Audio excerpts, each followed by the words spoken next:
Hello, chat. We're getting started. Sorry, I think I'm gonna be okay. There's a small possibility I might have to restart, but I suppose we'll see. We're not falling apart at all. We're not falling Everything is apart at the fine. seams. I'm fine. We would never do that. Mike seems fine. Mike's always fine. I never see Mike angry or anything like that. No, I'm always very well measured.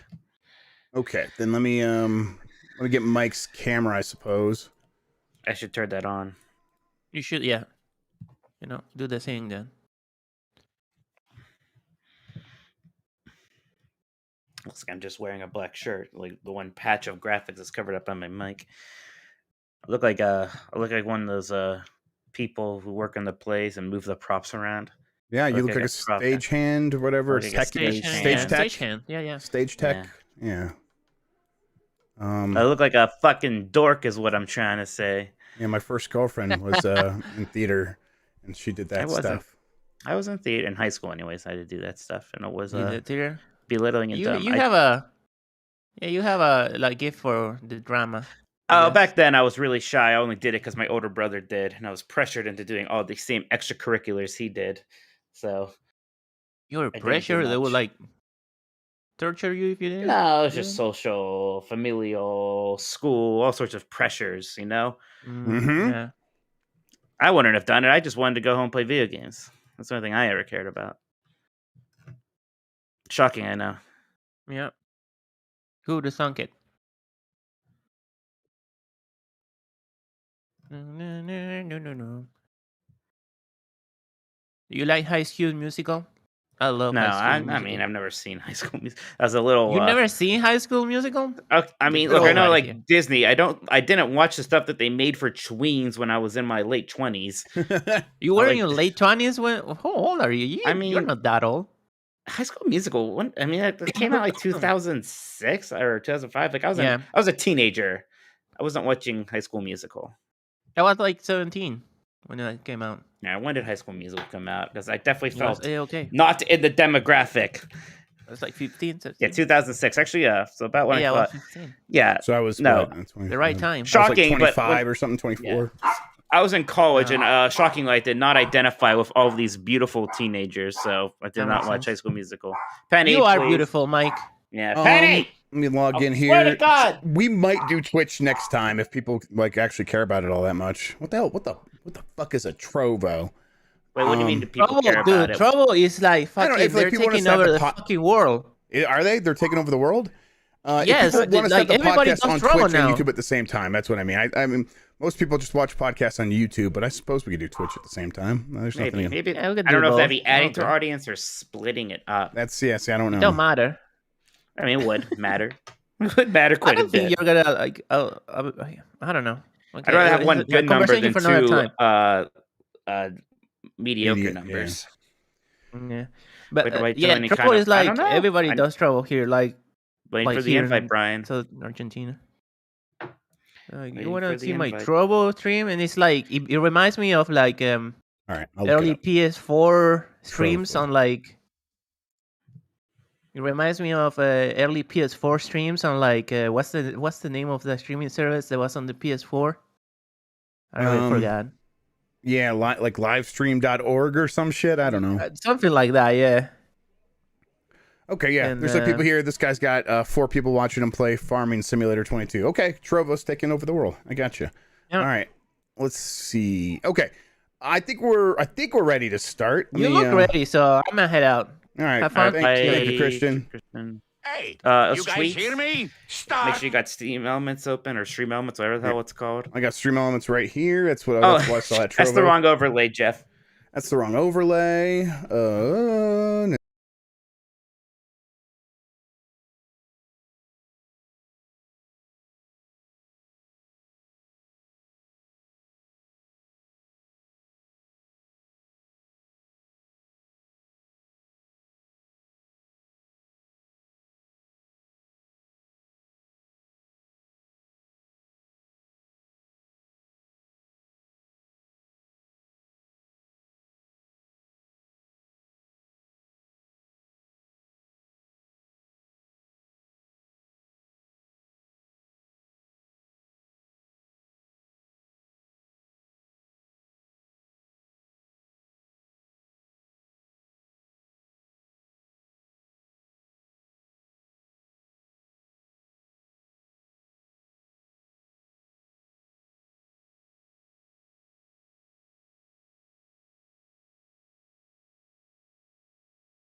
I was yelling at Mike for taking such a long sip. Listen, Jeff, what's wrong? What happened? How did everything get reset? Okay, so there's two things. One is I streamed Nintendo Switch Sports, and so I kind of had all my stuff like moved over there to the open space, and then also I've installed Windows 11, but I haven't restarted and actually gone to Windows 11. So I'm in this weird purgatory where I think some things are breaking. So it should be a fun show. We live on the edge here on Nintendogs. Mike, I'm ready. You ready? Yes, I'm scared, but I'm ready. All right, I'm gonna count down. I'm gonna hit the button, then I'm gonna hit the music. Here we go. 5, 4, 3. Hey, you guys hear me? Start cheering now! You should test this if I don't hear anything. Let's get this over with. Yeah. All right. Well, here, let's hit stop. Oh, I hit the wrong button. Oh no.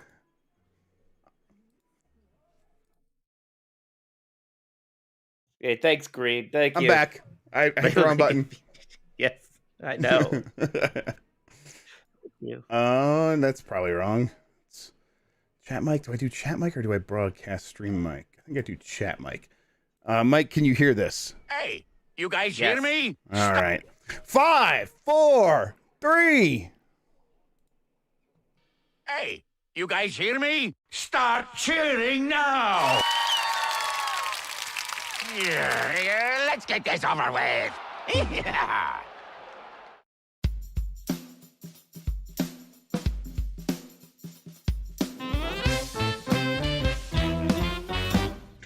Woof woof!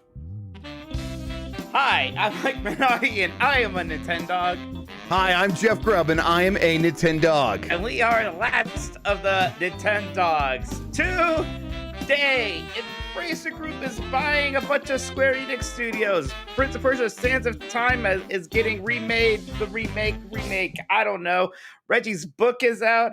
It's already a crazy week, Jeff. It's already a real weird week, and we haven't even been blamed yet for or misunderstood for saying that that Sony was going to buy Square Enix. So it's only going to get worse, probably. Only going to get worse from here. Yep. Yeah. So how's it going?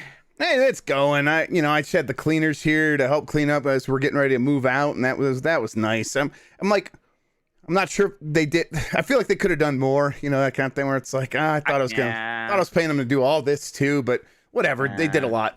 Sometimes I think you could do more too, like tweet, but sometimes I'm trying to come up with something right now.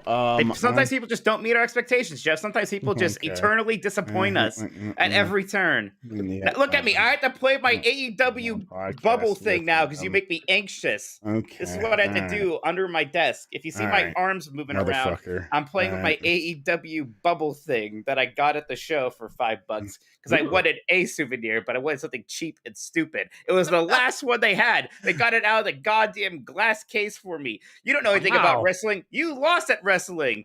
You're awful. I saw your match. I mean, listen, I was distracted by Imran Khan, and he lost the match. I was winning up until Imran showed up and started yelling at me from 200 yards away, and then disappeared and didn't do anything. The classic wrestling thing where that's for some reason you have to look into the person and not pay any attention to the other strong man in the ring who clearly wants to hurt you. Yes. It's wrestlers are just like squirrels, easily distracted and stuff like that. So squirrels well known for their easily to be distractedness.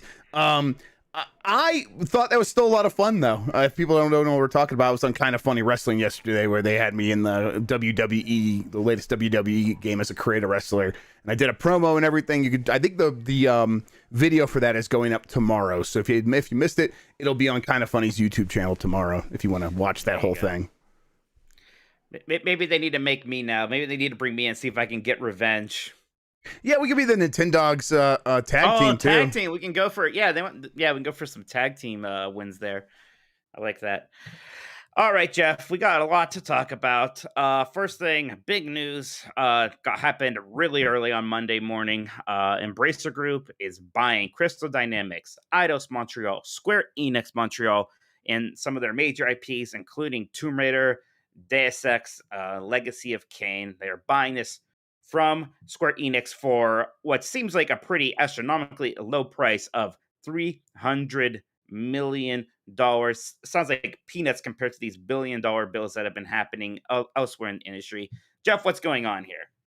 Yeah, I mean, I think that it's most of this is about cleaning off Square Enix's books, where like they have these things that are that they invest in these Western studios, and they've been trying to figure out ways to maximize their profits. And what all they've done is actually diminish their profits. So they had games that were like really expensive to make, and they own the IP, and they were not making like a ton of profit. In like Tomb Raider and Deus Ex, they were doing okay. And they're like, well, maybe if we invest in like a really popular IP like Marvel, we could take that to the next level and we can get huge returns on our investment. And it's like, no, I actually barely broke even with, like, in some cases, we likely even lost a little bit of money.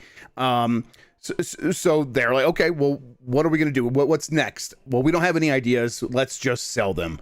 And so Embracer was there ready to go. I think other companies probably were considering it, but it also seems likely that this is it is going to be a headache to try to figure out what to do next with these studios, even with their IP. So maybe there weren't a lot of takers, and so Embracer was right there to pick it up. What do you think? I find it pretty surprising. Like I guess there were no other takers. I am kind of shocked that it's like, hey, Microsoft, 320 million? Do I see 320 million for Tomb Raider and Deus Ex and the people who make those games? Eidos Montreal, their last game, Guardians of the Galaxy, I know it didn't sell super well. Everyone liked it. It seems pretty obvious that the problem with that game was the Avengers and just like a reputation problem there. You're clearly getting a studio that can make good games and just made a good game.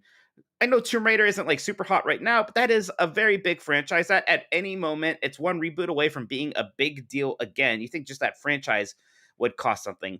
It still seems low to me. And I wonder if Microsoft wasn't going through some of this scrutiny and still trying to get this Activision Blizzard deal done, I wonder if they would have probably been more interested and would have offered a higher price.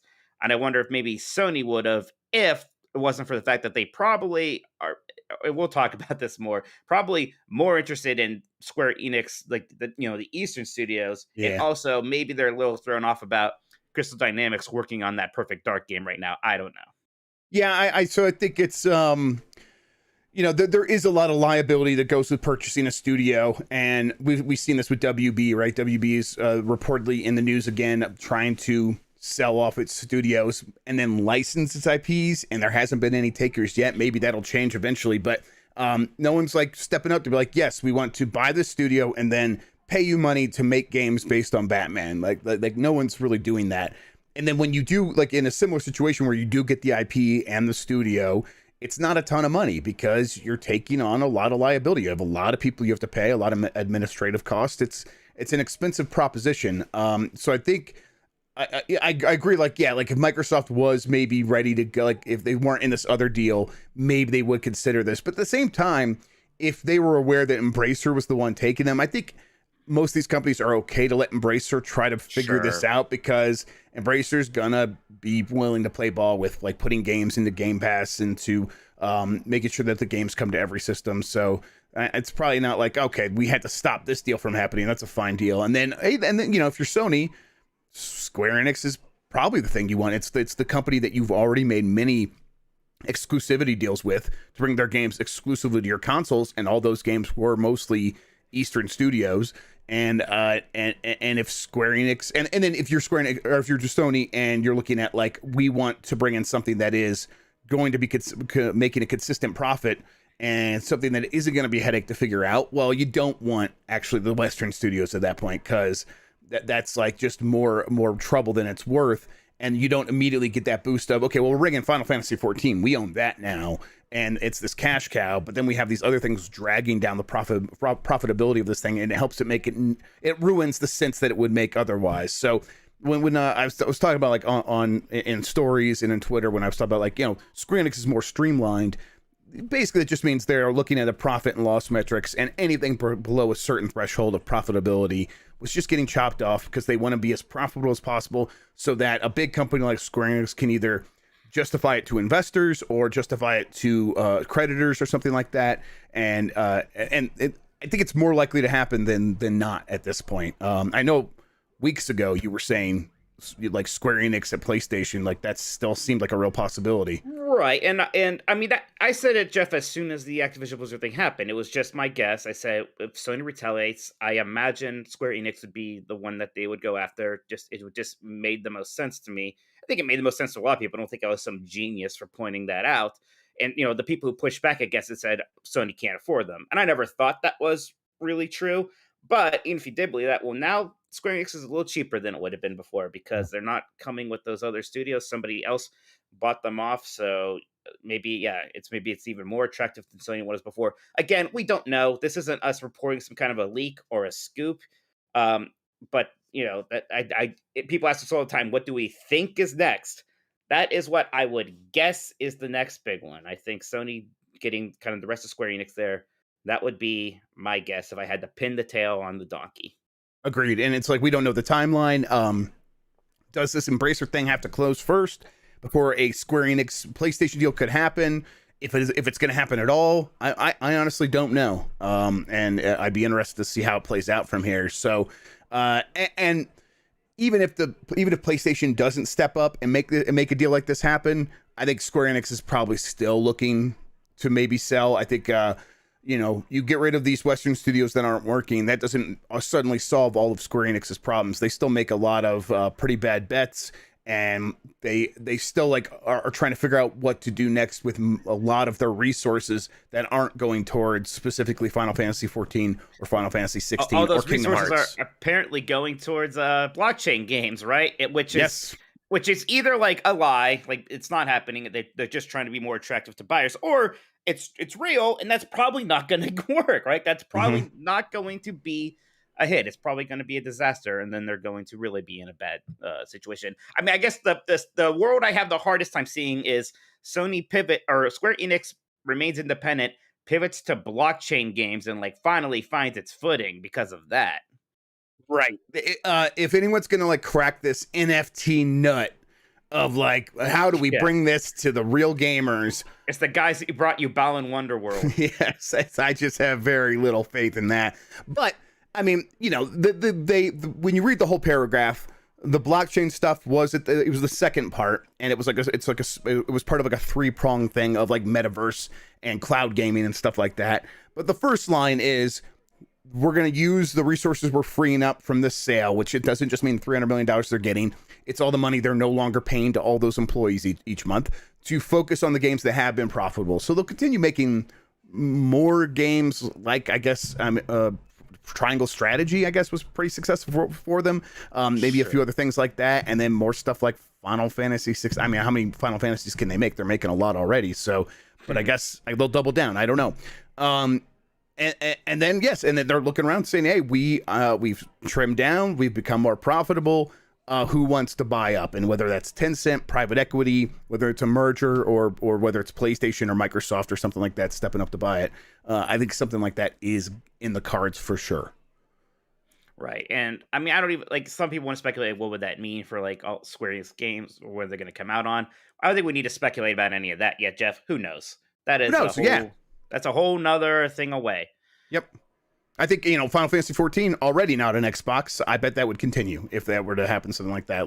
Probably still wouldn't come out on Xbox, but whatever. We'll see. We'll see how it goes down. There is a lot of space there's a lot of time and space between today and whenever something happens next with this, and those things could shake out a million ways, and we just have no idea. But it's worth speculating because there's a lot of circumstantial evidence right now with this deal to go along with the rumor mill that we were hearing that we could not confirm. So it's worth having this conversation, especially when people were piecing together and publicly no one was being too shy about it. I wasn't being too shy about this was the big rumor.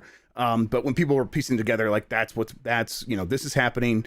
People are saying there's going to be a big PlayStation acquisition. It must be Square Enix. Okay, yeah. Let's talk about that really, though. No one knew for sure. That's why we aren't reporting it. But we can have this conversation, and we can kind of try to figure it out together if there's anything to figure out. Yeah, yep.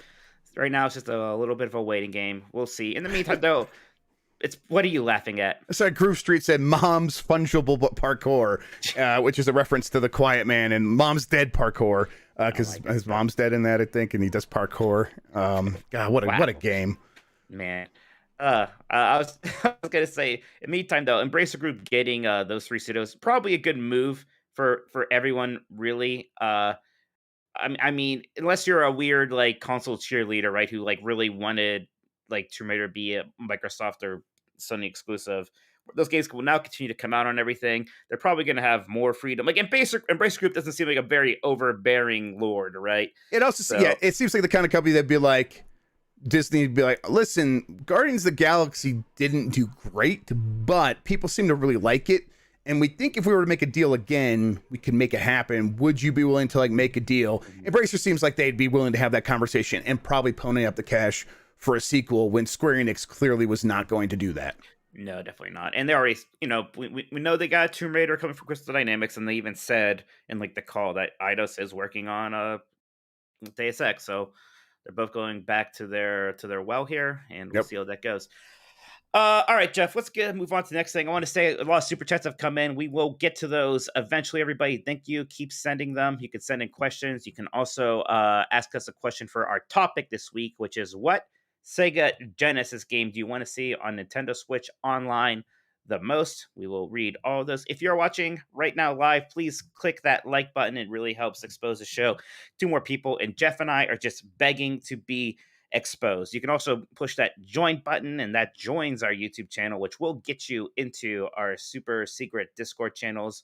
You can also get in on those by following us on Patreon. Link to that is somewhere in this description, I believe, Jeff. Yep, there it is. Patreon.com/GameMess. Or GameMess.net. Oh, wait, no, that's right. The Discord. That's the Discord. That's Discord, but we are excited that we have a very fancy URL now for the Discord. All right, next story here, Jeff, is that the Prince of Persia Sands of Time remake is moving studios from Ubisoft Mumbai and Ubisoft Pune to Ubisoft Montreal. This kind of just happened in a tweet today. This is kind of interesting because initially there was kind of a lot to do about how like those studios were like kind of culturally relevant and like in a good position to work on Sands of Time. Yep. And then people didn't like how it looked. So it's like, oh, we have to go back to the drawing board. But even that feels like that was like a year or two ago. And now it's like, we're moving to Ubisoft Montreal, which made this game originally. Like, well, I don't know what that means because it was so long ago. It's not like many of those people could possibly still be there. Maybe they are. But basically, it sounds like everything is restarting again. I don't know how many assets they're going to use from the old thing here. Like, what happened here, Jeff? Was this just were these other Ubisoft studios set up to fail? I mean, yes. I don't think that was like. I think they were not given the best circumstances to work with. I think that Ubisoft was probably like, "Hey, here's a budget for a Sands of Time remake," and they did it, and it came back, and everyone's like, "This looks like trash." When they showed it off, and you remember they were going to release it, and everyone's like, "What are you doing? This is awful. Please just don't even do it. We don't care. Like, don't ruin the." And so they were like, "Okay, well, we're going to try." And then only like since then, it's not like the world's been a safe and sane place. The pandemic continues to rage on, and places like Mumbai and Pune are going to continue to have to deal with that in ways that maybe maybe have been more challenging than in some other areas, which is my understanding of how it's been in many of these other countries. So I would imagine that they were trying to figure it out. It continued to be a challenge. The hope was maybe as we pulled out of like this last holiday season, this last winter season, things would maybe level off. Well, no, in a lot of other countries now, COVID is raging again. And it's like, okay, we could try to figure out this problem of work from home for these studios in places like Mumbai, but that's going to be a longer challenge, and we want this game to come out sooner. So let's move it and try to like see if we can get it out and take the pressure off these studios, and then try again. That's my reading on the situation, like overall. But also, it's like, they probably just were given a task that they weren't up to, and that was never immediately in the scope of what it was intended to be when they agreed to it. And then Ubisoft came back and said, make it better. And like, we did it to your specifications. You want us to change it now? And then, so they were kind of set up to fail as well. Couple things. First off, Beefhammer pointed out, and I think this actually is true. Apparently, that thing about Eidos working on a new Deus Ex was not correct. So I would like to strike that from the record. I don't think they did say they're working on Deus Ex yet. The description for this video, Jeff, is still the one from last week. And the third thing, I liked it. Including the part where it said we were starting 2 hours early. Oh, does it? Oh, yeah. Okay, my bad. Yeah, I thought I edited everything. I didn't try that hard. And then, so I guess I'm wondering: are these two studios in danger of closing? Are they going to be working on something else now, or is Ubisoft just going to get rid of them? Especially again, if they're in a similar position, it looks like they want to be bought. So maybe these studios aren't worth hanging around and kind of adding to their price. Yeah, I don't know. I think that getting an established footing in a country like India is important because it is affordable labor that can act as support studios on your bigger games. And so I don't know if they would completely pull out of those out of those areas. I think they would probably try to keep them going and probably just refocus them on other things that are more long term that enables and also at the same time completely rework like how they are going to operate so they can maybe work from home or work remotely or just have a few people in the studio at a time or something like that. But I think long term, a company like Ubisoft probably really wants to maintain its presence in a place like India. So I don't think they'll close it.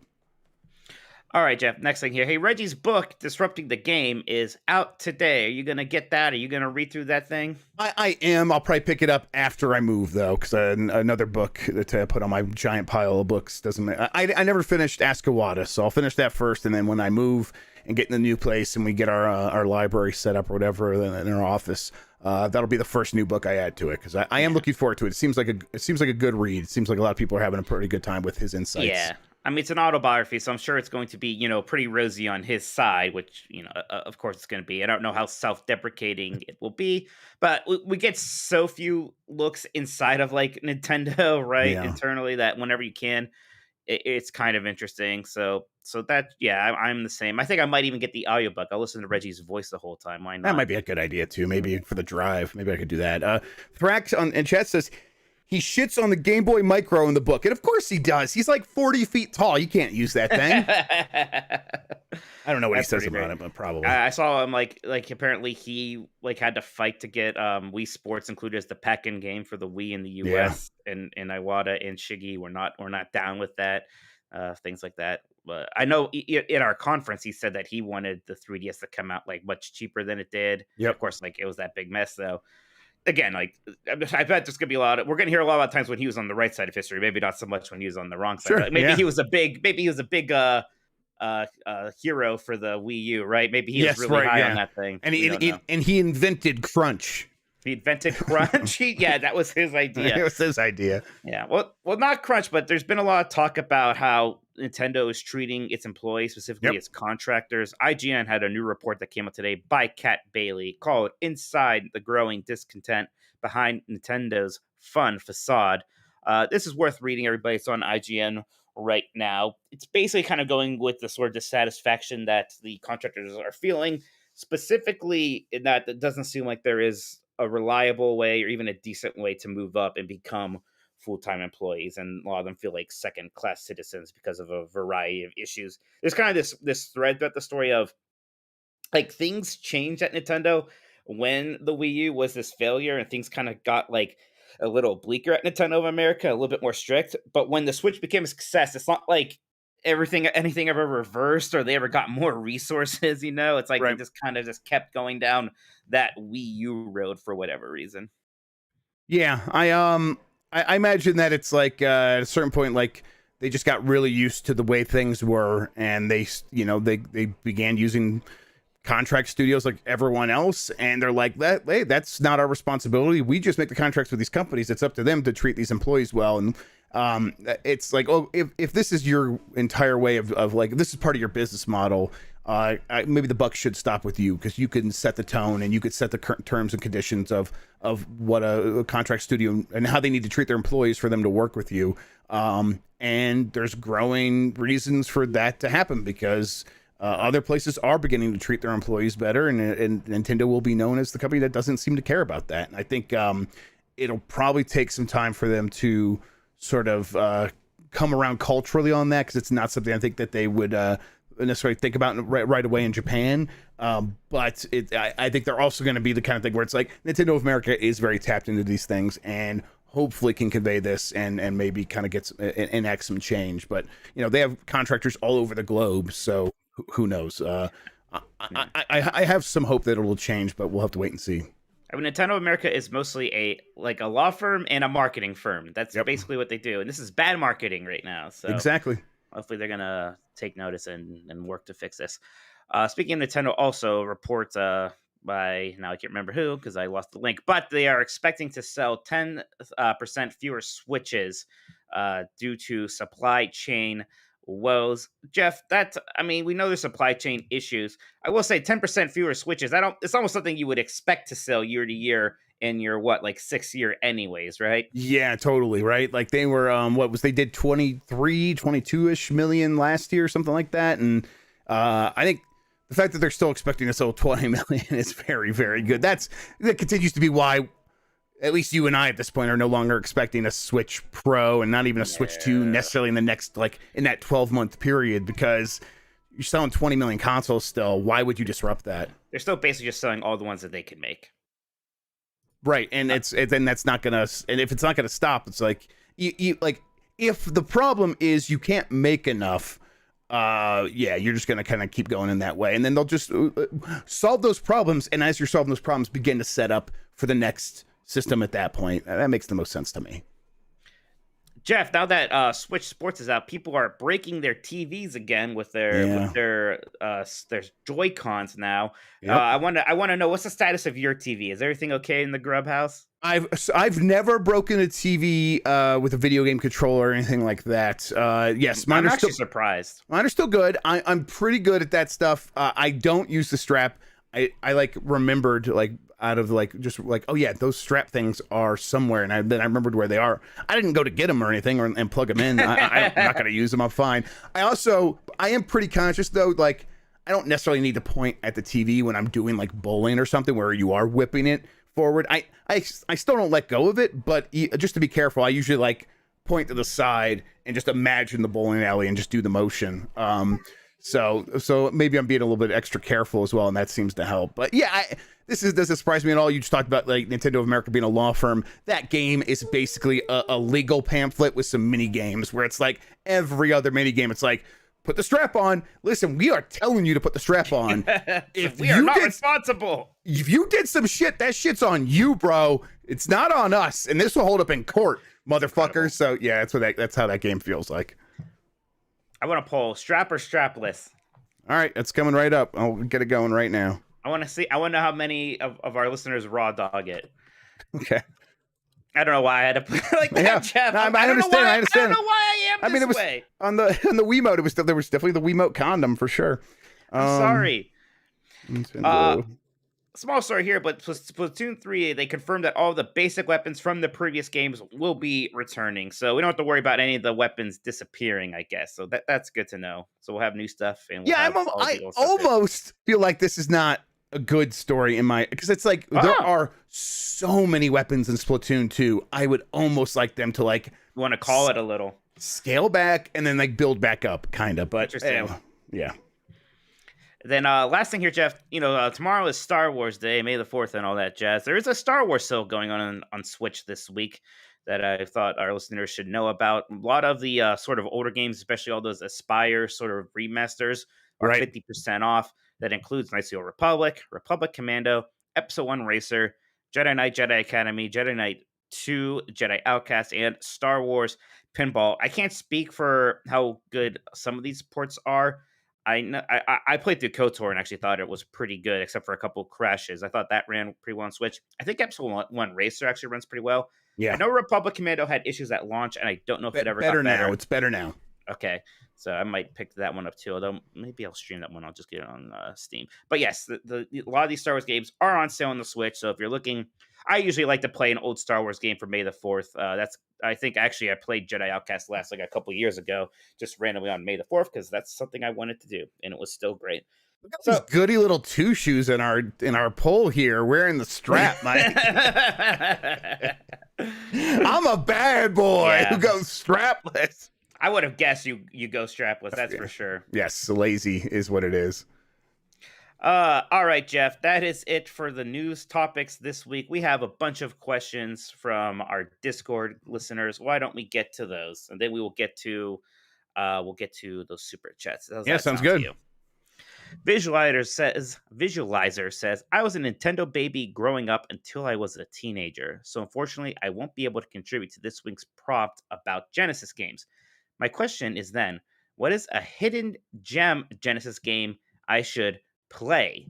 Any genre is welcome. All right, I'm trying to think like hidden gem. The problem is like it's been so long that there's been 40 different big YouTubers doing hidden gems of this Sega of every console at this point.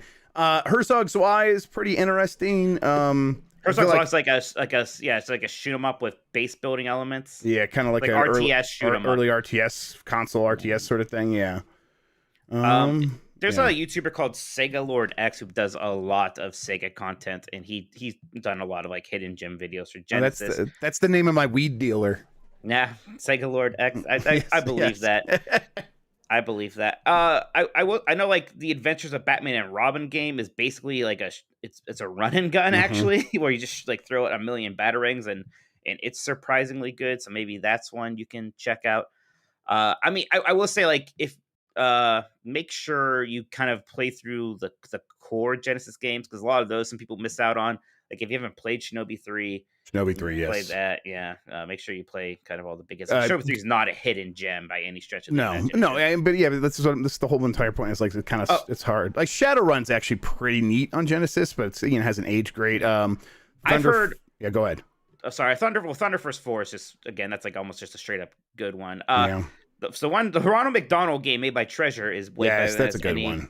Has any right to be. And then apparently the port of Sid Meier's Pirates Gold on Genesis is very good. Really? So I kind of want to play that version. Yeah. That sounds great. So that's one you might want to check out. And just don't overlook all of the licensed games. The Mickey Mouse games are of course great. Sure, they did a lot of good Disney ones, except their Fantasia one. Don't play that, and don't play the Beauty and the Beast games. But yeah, and Aladdin's okay. Oh, wow. Dr. Turbo says, quick resume in my Series S is my absolute favorite next-gen feature. Do you think Nintendo will have a feature like that on the Switch too? Games like Animal Crossing, Ring Fit, and free-to-play games would benefit greatly from not having to start up constantly. What do you think, Jeff? Sorry, I was having a conversation with my daughter, so I missed out on the question. You think we'll get quick resume or a quick resume style feature on the Switch too? Yes, I think we will get. I guess it's a matter. I wonder if Microsoft patented in something like that, which is why we haven't seen it elsewhere. But I think we'll see something along those lines. I mean, they already, they're the ones. It's a handheld, so it'll go to sleep. So will they enable you to put multiple games into sleep? I don't know. Maybe one, maybe two games at most is what they'll do. I think that's the most likely. Jeff, it's almost like dead heat right now for strap or strapless. 49 for strap, 51 for strapless. Notice I did not say which I do because I'm tired of influencing these polls. So I'll let it play out. Yes, let it play out and then tell us. Yeah. Nick Turbo says, do you think we will get a Nintendo Switch Sports Resort? I don't think so. I think we'll just get another, we'll get a Nintendo Switch 2 Sports maybe in 5 years. Yeah. If that. I have a Nintendo a Wii Sports Resort beach towel that I love, and I was like, it's kind of like I've used it so much, it's kind of starting to look a little run down. So I went to go see if I could find another one online, and there isn't another one anywhere. And I think I must have got it as like a review promo, but I'm like, I could have swore it was just like the collector's package or something. I'm like, so I thought there would be more out there, but I can't find another one anywhere. You'd think there'd be more if it was in the collector's package, huh? Right, exactly. That's what I was thinking. So I'm like, maybe they just sent it to me as a review thing, and in that case, I'm like, okay, I gotta take care of this pretty thing. Early in your career. It was, yes, definitely, because I'm like that was like just starting here. In fact, I just had my 10-year anniversary of like working regularly at VentureBeat, so it was like right around that time. Yeah, we used to be babies, Jeff. Yes. Now we're veterans. Now I have many gray hairs. Yes, me too. Someone was pointing them out to me earlier. I'm like, I know. Very nice. Cranchus McBasketball says, now that Jeff has leaked the Mario movie plot, how many more years are you guys staying in Nintendo Joe? Yeah, a thought occurred to me when Grubbs is like, by the way, I have the plot outline for the Mario movie. I'm going to read it here. I was like, Jesus Christ. Do you know why I think it's real too? Because someone, an entity, I don't know if it's Nintendo, DMCA'd it on Reddit. So it's like, okay, that seems to suggest to me that something here is legit. But yes, so yeah, I don't know. We'll see. We're never getting out. We're never getting out. I don't think we ever were going to get out. So yeah, I mean, even that IGN story is kind of like Nintendo's oddly heavy-handed. I'm like, that sounds right from the company who's basically never going to give me early review games again for the rest of my life because I said how many cat shines were in Bowser's Fury. So yep, yeah, I believe that. Bench JC says, Jeff and Mike, are you all going to visit the original Arby's together, and what will transpire there? If someone accidentally makes it a crime scene, maybe it'll drive down the price. Yeah, absolutely. At some point, I'm going to have to get Jeff. We'll both get our meat sweats on. We'll both take a picture. Yes. By that build. I need to see what's going on. Commit a crime, and we'll acquire the real estate rights. Yes. Or maybe I'll get real serious about the campaign to try to get some kind of a historical marker put there or something. We'll see. Yeah, that's right. Yeah, you guys were going to do that. Make that happen. Yeah. Now I can help, I guess. There. Yeah. We need your help, Jeff. You are a powerful gamer tweeter. We need That's your right. Turbo Madden says, which Nintendo character would throw down and eat the most beef and cheddars in one sitting?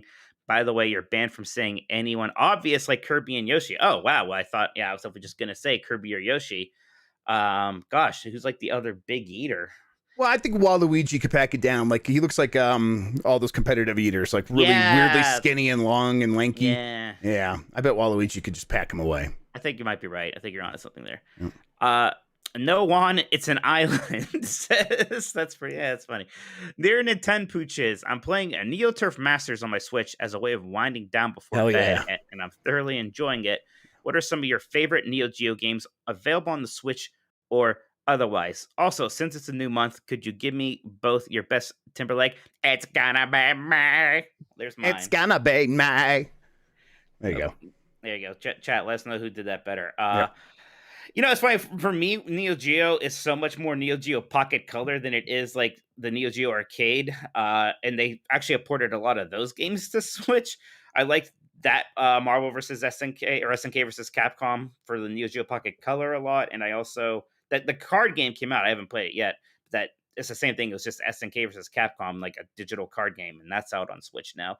In terms of like the arcade ones, I like the Metal Slug games a good bit. I'm not expert on them. I couldn't tell you which one's the best one, but I always have fun when I play those games, and I always really appreciate the animation in them. Yeah, I think the only Neo Geo game I actually own on the Switch is Neo Turf Masters, and it's actually one of the first games I bought on the Switch. So I've been playing that a lot for years now on there. So that still is my favorite. Beefhammer says, what Nintendo character would make the best body pillow, and why is it Crystal? Wow. I mean, never. I don't think I don't know. I don't know if we should answer this question. Reggie. Reggie. I like it. Major Arms Blazer says, hi guys. What is one of the nicest things someone in an online game has done for/to you? My favorite has got to be from Nier Automata. That true ending was pretty powerful. It's cemented as my favorite game of all time. Thanks for taking my question. Yeah, it's a pretty cool moment. I remember way back when I was playing Phantasy Star Online on the Dreamcast. I was just in a lobby with somebody, and they knew how to item dupe or something. So they just started dropping all the best stuff in the game, just all over the place, and I just picked it all up. So I just had all the best swords. There was like a double-sided lightsaber. I had all the cool, whatever those things were that floated around you that looked like the actual Sega consoles and everything. Like the guy was a cheater, but I didn't do anything. He's Robin Hood. And I picked He's Robin Hood. Yeah. Yeah. I was like, oh, hell yeah, this is great. Thanks. I'm very happy. Definitely something similar happened to me. I think it was Diablo 3 I started playing, and someone's just like showed up and gave me a bunch of stuff. It sounds right, but also. Like anytime anyone helped me with anything in Elden Ring, just like the people that like, especially not like even like the boss fights, but it's like getting through that first place you get teleported to when you go into like the grave and you go in that place and everyone goes there and like, oh, this is crazy. There's all these high level guys and there's all this stuff you can collect. And I'm like, I'm like, I think actually this is the first time I'm going to use this thing where I asked someone to come in and help me. And the person was so patient and like showed me where to go and was like waiting for me to like catch up and stuff like that. And like, and we weren't, you can't communicate directly. So it's just like, they understood this is my first time going through this stuff. And when we got to like an especially powerful enemy, they're like, hey, yeah, come on, let's go in there slowly and figure out. I'm like, oh, this is so nice that people are just like this thoughtful. So Elden Ring is a good example of that. And then from One Up versus CPU, Sonic fans are mad about Sonic Origins locking camera controls behind a version that's $5 more. But the upcoming Wonder Boy collection, which is $30 in the US, is locking Dragon's Trap and Monster's Lair behind a €50 limited edition from Strictly Limited Games, a limited run games type of company from Germany. We'd have to import that version to get all 6 of the old Wonder Boy games. To make matters worse, the €50 Switch version has already sold out, so we have to get the €100 €150 version. I have also heard that they're even worse than limited run when it comes to delays. Yeah, that sounds worse. I mean, like I understand that stuff with Sonic Origins is obnoxious, but it's also none of it doesn't seem like a particularly big deal to me, really. And it's also $5 if that stuff bothers you. It's like not great, but also doesn't. I don't think much about it. Well, what you're describing with the Wonder Boy collection sounds pretty awful. Yeah, and then the Sonic thing is like it's like camera controls for like viewing the models and artwork, right? Right. It's not like right. It's a 2D game. It's like the camera controls for that. And that's not even the worst part because I mean they're Sonic games, so they lock the fun behind infinite money. What? They're Sonic games, so they lock the fun behind infinite money. Because there's no fun and no amount of money would be able to buy you fun. Oh, this is a Sonic game. Bad joke. Sonic's bad, and that's the joke. Wow. That's great material, Jeff. Thanks. I'm going to go back to that one again someday. Please promise me you don't. Octo says, Disney has licensed Aquaman to Sega. I think this is a hypothetical. You have to make a choice. Do you want an Aquaman game in the vein of Seaman or an Aquaman game in the vein of Echo the Dolphin? You can't have both. Much love. Good luck with the move, Jeff, and good luck getting through Monkey Island 4, Mike. Thank you. Man, Jeff, that's rough because both of those situations sound hilarious to me. Yeah. I'll say I'm like it's a very confusing situation because like Disney doesn't own Aquaman, but they're listening to this. Yeah, hypothetical. I got you. Aquaman, to be clear, this isn't actually happening. Yes, right. Yes, Aquaman game in the vein of Seaman is just an incredible idea. Right, like you're hatching all these little Aquamans. You have to teach them how to talk. Right. Yeah, exactly. As much as like Echo the Dolphin, and that's like as much as you could make me actually make a good Aquaman game like that. I think I need to have weird Aquaman like life simulator game. Yes, that would be my choice if I had to choose one. Absolutely. Nick Turbo says, do you think Embracer will greenlight a new Deus Ex game from Eidos Montreal? To relate this to Nintendo, do you think Human Revolution and or Mankind Divided will be ported to Switch? I think at some point that is certainly going to happen. Maybe there's a chance that they get that, like Jeff was saying, maybe Disney will want them to try again with Guardians of the Galaxy. Maybe if that doesn't happen, and I don't think it will, I think they are just going to go and do Deus Ex now. Yeah, I mean, what do we get first, right? It's like Deus Ex remasters and stuff. Like they'll probably do a bunch of that stuff first, and then I bet that yes, if Guardians of the Galaxy 2 can't happen, they'll make a new Deus Ex after that. Yeah, and if they remaster Human Revolution, that wouldn't be shocking to see that show up on Switch. I don't know why not. No, at least do Human Revolution. Mankind Divided seems to be so much less well regarded. Not even necessarily being that much worse, but just for not being very spectacular. Velocity Prime 1 says, Dear Dogs, would one of you sell off the other to invest in the blockchain? No, but I would sell off Jeff to become a more attractive purchase for Sony. Yes, that makes sense. That's fair. Cut off the fat. I get it. Bowling Soccer V-Ball Champ Bop says, my dearest dogs, how we feeling on Live Alive? Or is that Live Alive? Live Alive. It's a summer release I feel will be a sleeper hit.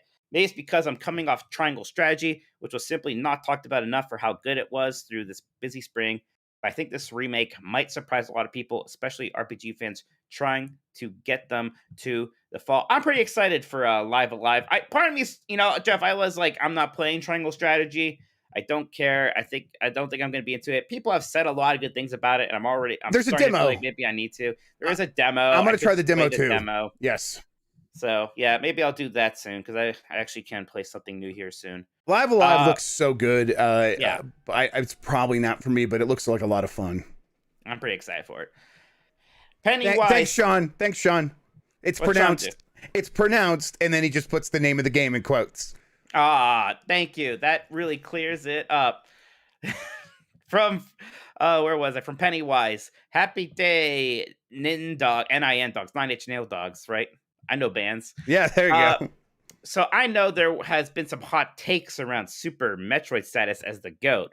Funny enough, I have been playing games for 30 years and only got into Metroidvanias in the last few years. It started with Ori, which I still think are the best Metroidvanias ever. So I started playing some others, Metroid Dread, Shadow Complex, Area of Sorrow, etc. I somehow have always missed out on Super Metroid, although I adore the Prime trilogy. After all these recent talks about it feeling dated or bad physics, I wanted to see what all the fuss was about, and as an outsider, I firmly have a stance to this argument. What the fuck does anyone mean it has bad physics? Is it Oh, thank God. Sure. Are things like wall jumping kind of hard? Sort of until you get the hang of it, but I think besides maybe A Link to the Past, it probably holds up the best out of any other retro game.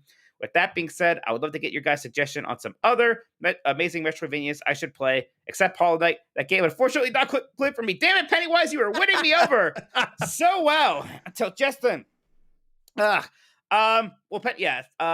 had a lot of correct opinions here, Jeff. Jeff, Yes. you had that tweet the other day. It really made me laugh. There's like people who say that Link to the Past or Metroid, Super Metroid should be remade. It was just that guy I'll from that. kill you. I'll kill you. I'll kill you. Gosh, what are some of the other ones here? Yeah, let me see. They listed Metroid Dread, Shadow Complex, Aria of Sorrow. So I mean, if you liked Super Metroid, play Metroid Fusion, like Metroid Zero Mission. They're both very good and pretty similar. Pablo Costa recommends Axiom Verge. There's a lot of people who really like that one. Yeah, I wasn't super into it, but I did beat it, so I guess it's not like I hated it. I'm not super high on Cave Story either. The Guacamelee games are a lot of fun, especially if you have two people. It's probably the only like co-op Metroidvania that I think is actually any good. I think co-op is usually a weird feature in Metroidvanias, but it works in Guacamelee too. Ori doesn't have co-op. No, I'm saying okay. I thought we were talking about Metroidvania still. Oh, he said he started with Ori. He says. He did say okay. He did say he started with Ori. Okay. Right. Yeah. So he likes Ori a lot. All right. Yes, and I'll just say it here, Jeff. I started playing SteamWorld Dig 2 again. I even beat it last night. And it's good. It's a good game. I like it. Okay, good. Yes, it's a good game. That's one that has a Metroidvania style to it, but there's other things happening there as well. It's certainly not as clear in that Metroidvania style as say a Metroid or Castlevania. I guess it has this kind of explorer's loop. Yeah, it's like you go a little bit further each time, and it's its own thing. I don't love it as much as Jeff does. I don't put it in that upper echelon, and I will say. When I first picked it up again, Jeff, I was like feeling the same way. I was kind of getting bored and frustrated. Getting the grappling hook helped a lot because what I like in Metroidvanias, even more so than the exploration part, which I know is supposed to be the whole deal. What I really like is interesting movement and interesting combat. And at first, it didn't have either of those, but once I got the grappling hook, and then later you get the jetpack, which is a lot of fun, then it became a lot more interesting to me. Yep, it just has a really good loop. That's the thing for me, where it's like it just kept me going and going and going, and I wanted to get further each time. Absolutely. Last one, Yoku's Island Express. That's actually a fun spin where it's like this pinball Metroidvania, and it's usually pretty cheap. So check that out next. Mm-hmm. I'm still shocked that people like one of the Castlevania Metroidvania games and don't like Hollow Knight. Are you gonna go back to Hollow Knight now that I beat SteamWorld Dig? By the way. Yes, I will. I actually started Rogue Legacy 2. Rogue Legacy is very good. Play that. Yes, it's very good. Yes, I just skipped the Rogue Legacy 2. I was going to play 1, but I'm like, I'll just skip to 2, and I think I'm fine with that. Yeah. Also, I guess Pennywise, if you want to play like the latest thing, you could also just play Rogue Legacy 2 because it's very good. It's not on Switch though. You have to get it on Xbox or PC. Anderson64 says, "Hi friends. Last week, Nate and MVG were talking about Devil's Third and the current price on the market. I have a copy of the game and it's complete. I do not need the money. But should I still sell it? I likely will never play it again." Man, that's so hard to say. I have bought a lot of used games. I've never sold one. I'm too much of a weird hoarder for that. And I'm also Devil's Third is like $2,000. Is it? Wow. it's hard to like. I tell you what. It's hard to imagine that game going for more. And if it's not a game that means something to you, it's complete. That's worth considering. I feel uncomfortable making that decision for you, but I would deeply consider selling it. You could go on a vacation. It's probably $1,500 if it's open. It's probably like $1,500, but still. Yeah, you could. Yeah, you could have a pretty vacation. Nice week with that. Yeah. Good and Creamy. That's a name. Do you guys think that they will use the same cartridges for physical release on the next Switch? Maybe a slightly different keying, like for DS and 3DS. Also, do they update the flavor of them for the new generation? Jeff, they have to do something so that people can't just insert them into the old Switch, right? Yeah, it's going to be like different keying, like that. They've done that a million times before. They will probably do something like that again. But otherwise, I don't see why you have to mess around that technology too much. Yeah. Mr. Bohr says, you may be the last of the Nintendogs, but you aren't the only dogs of Nintendo. With that said, it's time to own one, play with one. One goes to the farm upstate. Your choices of Nintendo dogs are Isabelle from Animal Crossing, Poochie from the Yoshi series, and Rusty from Rusty's Real Deal Baseball. Well, I know Jeff's favorite is going to be Rusty. My kids love Poochie. So I guess Isabel's going to the farm upstate, everybody. Yeah. Isabelle is a bit too sentient for me to feel comfortable. Right, we have to kill her. Right, exactly. No, my bad. Sorry, my bad. Yeah. No, oh my God. Look, I've never played Rusty. I don't even know what Rusty looks like. I'll send Rusty to the farm, and then we'll. Yeah, because he's not sentient. He has children. I don't know anything about him. Sounds like he's trying to get money for his kids. He's just trying to take care of his family. Maybe I hope he has a good life insurance policy, and the kids are going to get a lot of money. That's fair. That's good. Yeah, we'll send Rusty to the farm. Saying I'm going to play with Isabelle sounds weird, so I guess or own one. Owning Isabelle also sounds weird. Maybe we do just need to kill Isabelle. We must kill Isabelle. At least sexually aggressive. I don't know where I am with this. I don't know. I'm killing Isabelle. I'm gonna look in the camera and say I'm killing Isabelle, and then I guess I will play with Rusty and then I'll own Poochie. That works for me because I own Poochie. That's just like a dog. My kids can play with her or with Poochie if I'm not allowed to play with Poochie. And then Rusty. Yes. And then Rusty. No. I'll own Poochie, but I personally will play with Rusty because he'll just pitch me some balls or whatever. I see. Okay. Well, I'm just gonna let Jeff's answer stand on that one. There you go. Ezipsis says, Mr. Nintendogs. Oh, please. Mr. Nintendog is my father. Your podcast seems to have the momentum of a runaway freight train. Why are you so popular? And how long until Embracer Group purchases you? Probably another couple years still, Jeff. We have some growing to do. Yes, absolutely. But, we are always looking to enact massive layoffs to save money so that we're more attractive to buyers. So you can keep your eyes open for those. Running Riot says, hello, dogs. I've been listening to your podcast since the beginning of the year. Thank you. I was getting tired of my regular rotation and was looking for something different. Well, we are certainly different. I stumbled upon your shows, and I have found it to be a huge breath of fresh air. I think that both of you are insightful and hilarious. Oh, Running Riot, please go on. Plus, it's a bonus that you will both soon be in Ohio. If you're ever fortunate enough to be in Southeast Ohio, stop by my pizza shop. You can have one on the house. Ooh. I like pizza. My question, Nintendo seems to be starting to take online gaming and services slightly more serious in the past few years. Do you think it's possible that the Switch 2 has a more robust online system that's comparable to PlayStation or Xbox? We finally get achievements. Thanks for the awesome show. Keep up the good work. Thank you, Running. Jeff, I think the answer is no.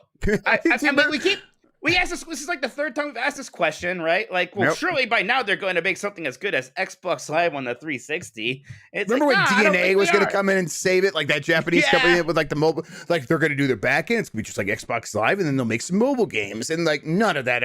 Does the DNA even still exist? I have no idea. It exists, but even that IGN report talked about how, like, next to the contractors, the people working in the mobile division at Nintendo America also feel ostracized because it's just like not a part. In fact, it was like when they're working on the Fire Emblem mobile game, they often have to go look at like the fan wikis to get information about the characters because the internal documentation is so bad.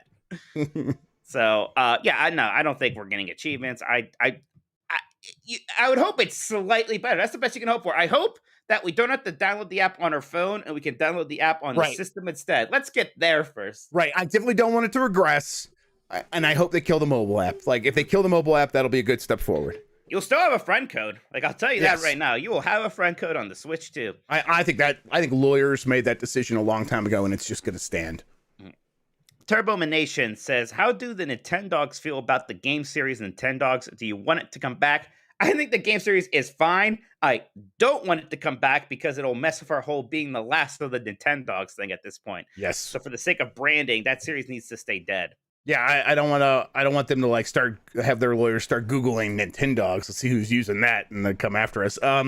I loved Nintendogs on DS at the time. I had my time with it though, and I don't know if it came back if I necessarily would be super into it. I think I'd like maybe a weirder like spin on the concept, like having like Yoshi or Kirby and like taking care of them or something like that, like a virtual pet like that. But I don't know.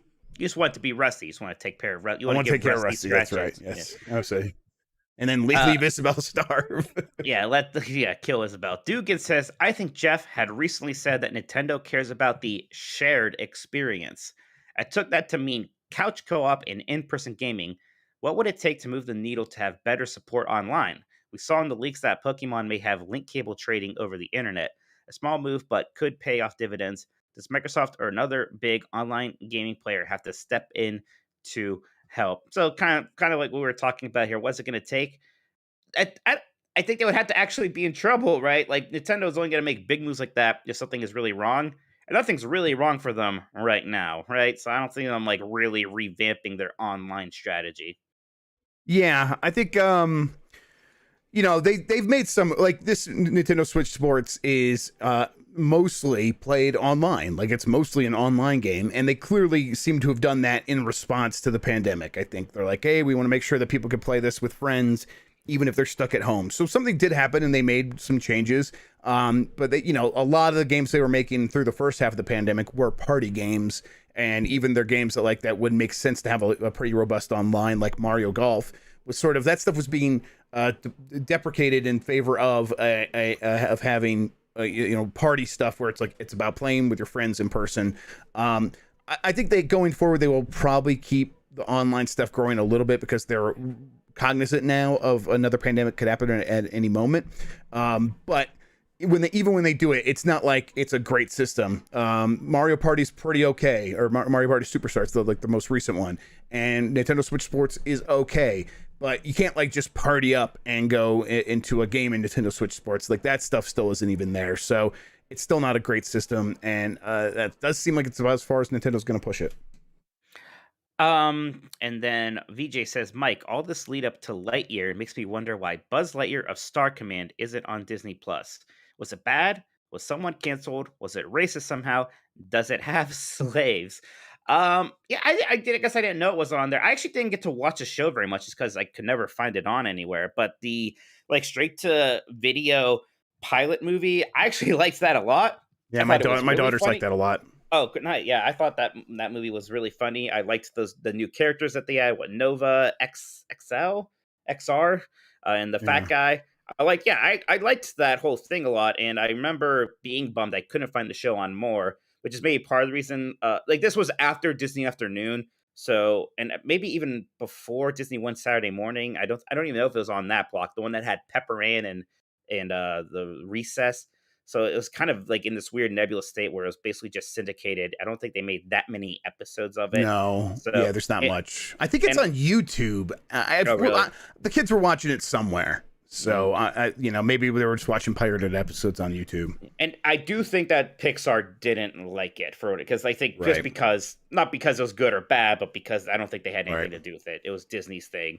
It was Disney Animation. So they resented it. And that's why Lightyear's not going to have references to that, right? Like, Lightyear is a completely different origin story. So Lightyear looks very good. I don't care what anyone says, Mike. I don't have a strong opinion about it yet. I'll go see it. I'll see what it's like. But I don't think there's anything super weird behind it. There's just some stuff that's not on Disney Plus yet, and some of those more obscure cartoons. Even though it's not, it's Buzz Lightyear, shouldn't be that obscure, but it kind of is. It'll get there eventually. Sakelin says, what Nintendo character has the best footwear? I mean, it's got to be the Inklings, right? Like, Yeah, guess I mean, you can yes, make a funny joke. that is an objectively true answer. What you just said. I was gonna say Yoshi because it's just weird that he has shoes, but yes, Right, with Kirby, same. Like the characters that are naked but for shoes, those are funny. right. But That yeah, I is think funny, Mike. Yeah, yeah. I'm laughing. That is funny. Yeah.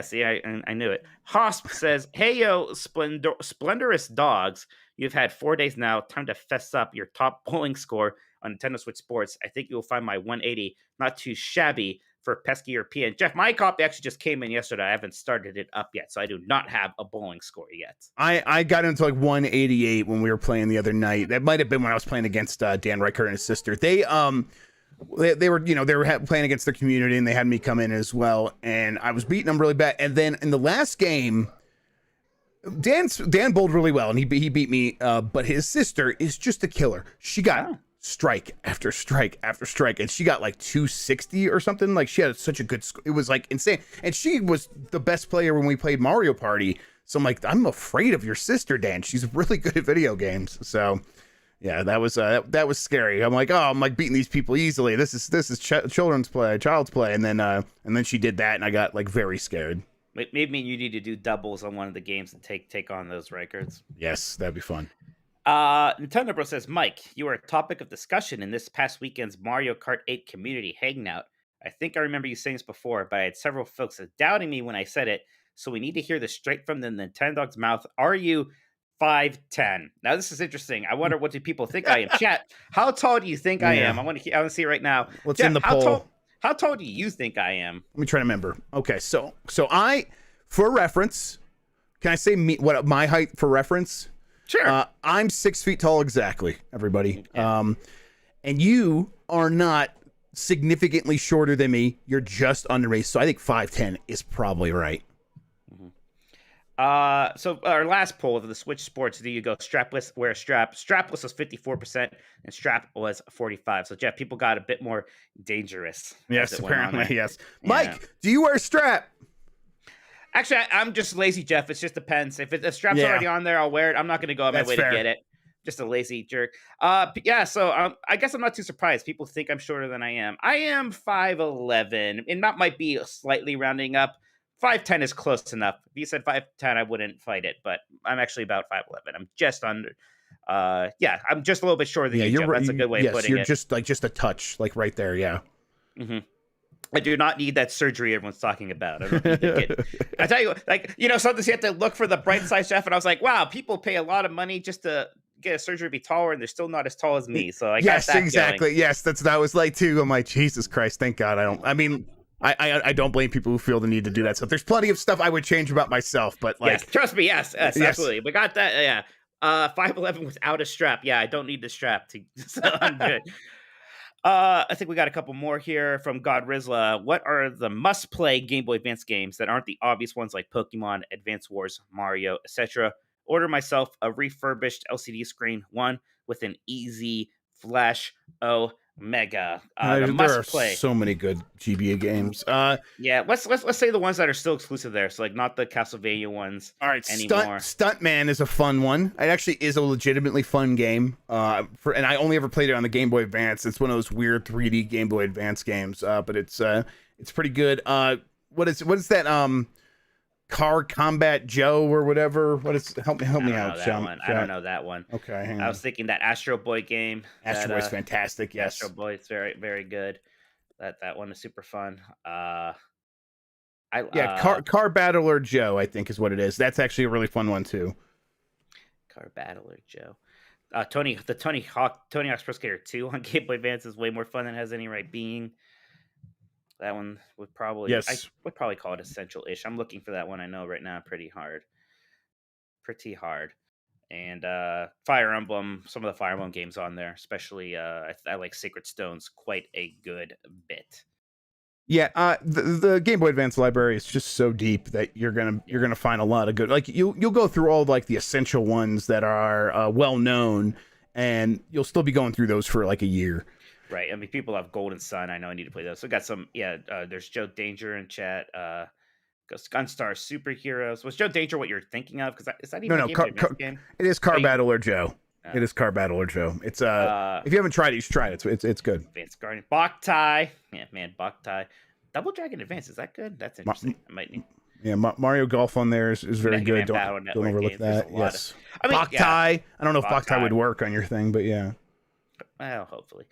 Oh yeah, and Ninja 5.0. Ninja 5.0 is a great one too. Oh, both Metroid. I talked about this before, but yeah, Metroid Fusion and Metroid Zero Mission are both fantastic. Winnie asks, "What's the best one-entry fighting game, and why am I pulling for Primal Rage?" I just watched that video about Primal Rage 2. I forget who even had it. It was really interesting though, because that game was like pretty much almost done, and then it didn't come out. So they almost made a Primal Rage 2, but we didn't quite get it. So that might be a good answer. That probably is a good. I mean, I'm trying to think, like, what else would there be as far as significant? Mace, the Dark Age for Nintendo 64. Even Bloody Roar had multiple entries, you know? Yeah. Yeah. They made a second Power Stone, so that one doesn't work anymore. No. Yeah. There's a bunch of Darkstalkers. There's that one Capcom game with the giant fighting robots, but I haven't really played it. Yeah, they even made multiple Virtual On games. Urban Champions, is that I thought that's something, but it's bad, isn't it? Yeah, they're all bad. Yeah, yes. Bio Freaks from yes, Bio Freaks, Arms. yes. You can say Arms. Arms, that's probably actually is the best one other than Primal Rage, yeah. Yeah, that's not bad, Turbo Sean. Thank you. I feel like there's like a really good. Oh, did they ever make Did they make Fighting Vipers 2? Because if they did it, then it's Fighting Vipers. I feel like they didn't make a sequel to that. Yeah. Yeah, they did. Well, then never mind. That doesn't count. Same thing with even Rebel School's got a sequel with Project Justice. So, yeah, we'll say Arms and Primal Rage it is then. And Jeff, that is it for the Discord questions for now. Why don't we got a bunch of super chats. Why don't we read those and then we'll get into this Genesis thing. Yeah, let's start here with Uriel Delgado. What Japanese dev should Xbox buy if Sony gets Square? I kind of want them to get Sega. Hi, Super Meat Boys Forever. Hello. Hello. I don't know if they need to. I don't know if they need to buy anything. Yeah, they might be. I mean, they're already getting more scrutiny than they thought they would. Now, if you're saying, let's say, like theoretically, they had to buy another major Japanese studio, like Sega does make some sense, just because there's certainly maybe because I still think about the original Xbox era when there were a lot of Sega games on the Xbox, and the Xbox was kind of a Dreamcast too, Jeff. Yes, like, it makes more sense than Konami would, or I mean, we're running out of options over there. If Square Enix is gone, what we have Sega, Capcom would be expensive, and that would maybe be too much. I think that's who they would like the most, right? Is Capcom. That would be their first round pick, if you would. I mean, why not just buy Nintendo? Why not just buy Nintendo? I guess. Yeah, I don't know. I don't really see anything there being a good fit for them. I know it's like always like, oh, they want to get a Japanese studio, and that was something more so back in the day. Right now, though, like I think they'll invest in smaller upcoming studios. Yeah, that's a strong possibility. Shabhankar Parajat. I think I got that right. And let me know if I need to correct that. I will. Given that Yoshida recently said Final Fantasy 16 is in the final stages of dev, how likely is it that it launches this year? Also, that was a good woof woof, Jeff.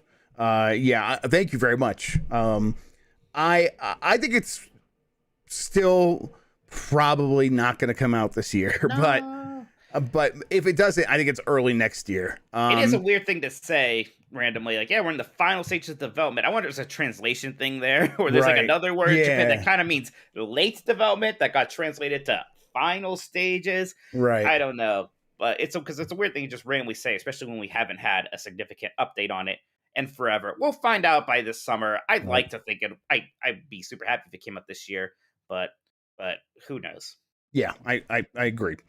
From Adim Zero, hey Jeff, do you think Xbox will make any acquisition, even smaller ones like Certain Affinity, before closing the ABK deal?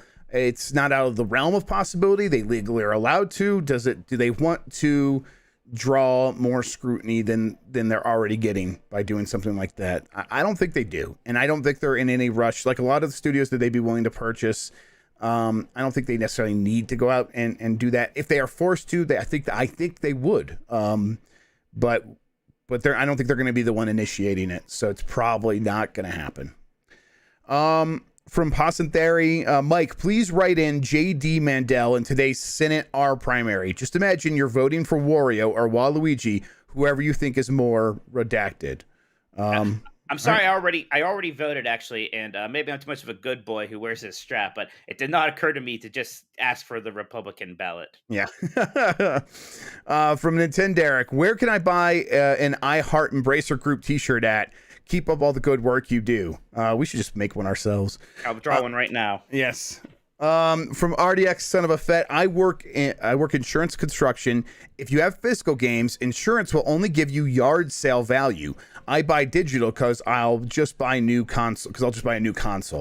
Okay, yeah, I'm mostly all digital now, so more power to you.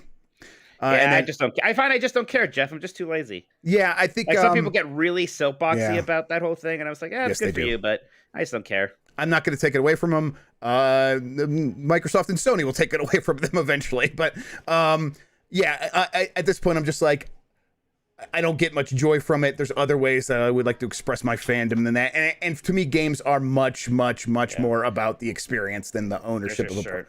There it is. It's perfect. Backwards, but I got bubble letters. Bubble letters are very good. Finally, from Poston Theory. Okay, that Square rumor mill sounds quite ominous. As a Nintendo/JRPG fanboy, please assuage my fears of what's left inside. I see some people freaking out about this. Yes, Jeff. me too. And it's also the people who were, when I first brought this up, the loudest who were like, that won't happen. Why? Because I don't want it to. Well, okay.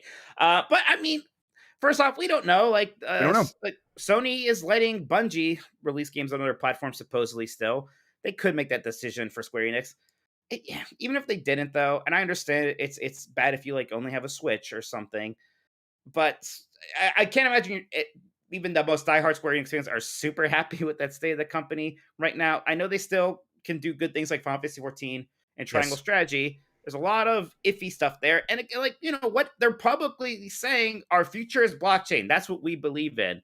So I don't know who is getting excited about that necessarily. I mean, I don't even think their Switch support has been outside of things like Triangle Strategy, and even though it wasn't my doesn't jam, that stuff feel very Traveler. driven by Nintendo? Like Nintendo is almost like in many cases like Bravely Default, right? That is Square Enix, but Nintendo publishes those games, right?